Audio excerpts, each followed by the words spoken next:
It's interesting, the business of turning a car like the Cavalli Mangusta, well, what was straightforward was if you threw the body away, because it was dreadful looking. Yeah, that's for sure. But also, and it was a vision that Nick Stevenson, who was one of the directors, that he had, that it should be very confident looking, a bit in your face, slightly aggressive, you know, but it knew its place in the world.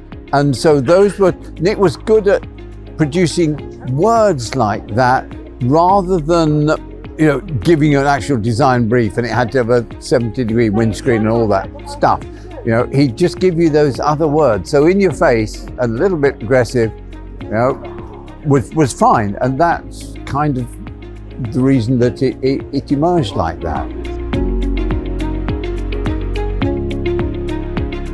It's either a challenge or it's simply one of the tools that you have to work with, in that we knew what the wheelbase was, we knew what the track was, we knew where the driver and passenger would sit, and we knew where the steering wheel was, so we knew where the windscreen was. And all of those things, either, you know, some designers throw all their toys out the pram and say, well, no, I don't like that, you know, I want something else. Or you say, well, that's what I've got to work with, you know, and how do we best do that, really?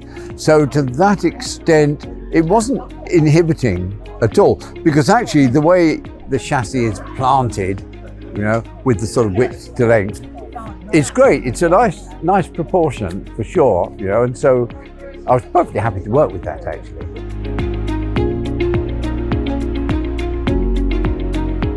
The business of conflict and, in a way, competitiveness between engineers and I would call them designers, it was prevalent at MG Rover, and they did use phrases like colouring in, or, you know, playing with plasticine in the sandbox, and those were all kind of negatives, you know.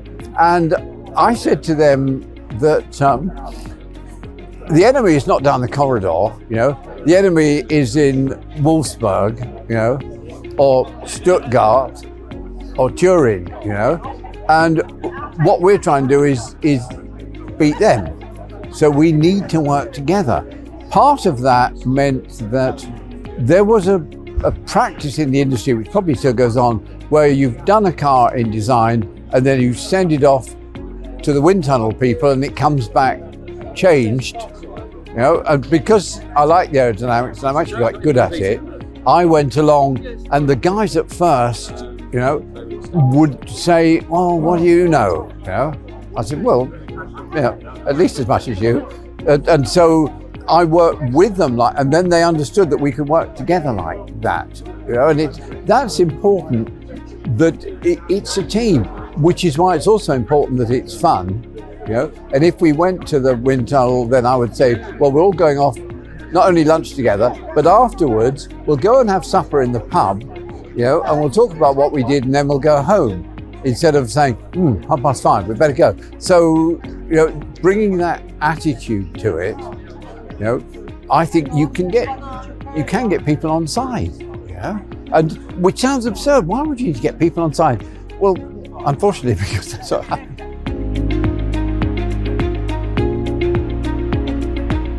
In a way, very little. I mean, the fact that the budget was very limited.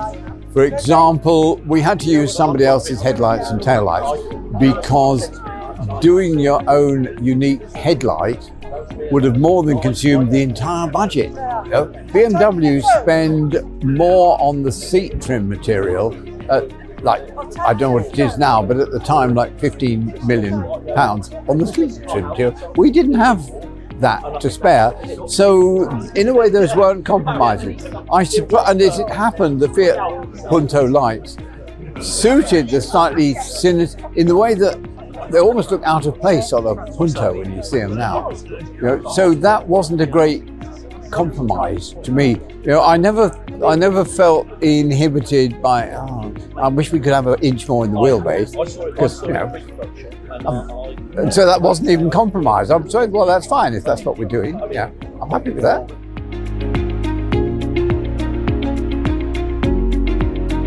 The test of time is interesting, because partly I have this kind of, and it is slightly cynical in that I think, well, we're not going to be doing another one 1 or 2 years from now.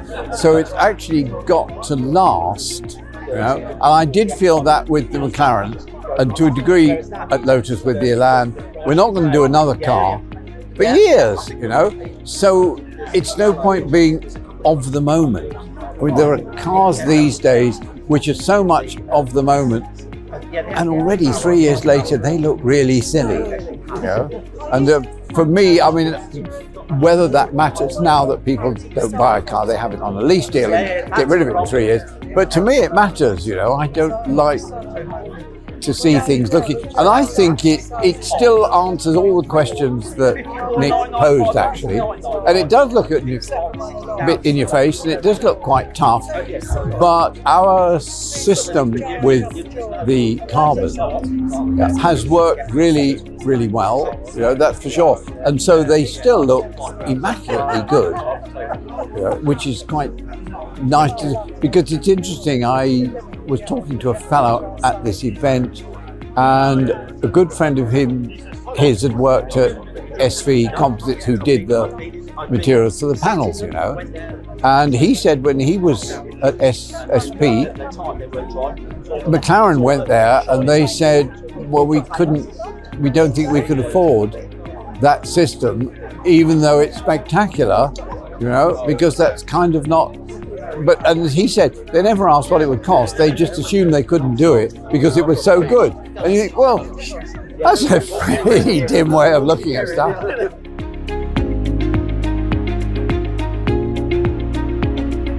In a way, because the budget was so tiny with the Jaguar XJR-15 and the timescale was really short, and what we produced is still quite remarkable. But also I did a very little simple car for Mahindra in India, which was an RUV, which is a rural utility vehicle that maybe a village could club together to buy, and you could buy like 2 different little bits of body on the back. One's a pickup truck and the other would be a little 4-seat minibus.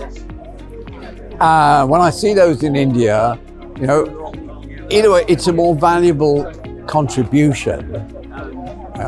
But at the same time, when I worked in Italy, I realized that you're doing much more than just pleasing 80 customers or something like that. Because when a Ferrari drives through a mountain village with pretty poor people, it just makes their day. They absolutely love it, you know. And I think it's the same with a friend of mine who's here who drove an SV down to Le Mans, and he said every petrol stop took about half an hour because everybody wanted to hear about it and know about it and look at this and how does that work. And so it does spread some nice feeling beyond, you know, just the fact that it's your car and you're driving it. So I find that very satisfying. The interesting thing with MG Motors, as it is, which is a Chinese company that, you know, builds, I mean, very successfully builds electric vehicles, that's for sure, you know. And it's almost like there was a bit of a lottery in companies buying up things that were failing in the UK, you know. And maybe you got a really good new Guardian, or maybe you didn't, so to speak, you know. And I mean, I think that taking on the MG brand, at first I thought, you know, they were just going to be dumb cars, really. You know, the fact that they are now doing a sports car, and they have woken up to the strength of MG as a brand. You know, I'm not a salesman for them at all, but I like the fact that they've noticed that, you know, or they've been encouraged to notice it for sure, you know. I mean, they had a couple of cars at Goodwood Festival of Speed, you know, which is quite a thing, you know.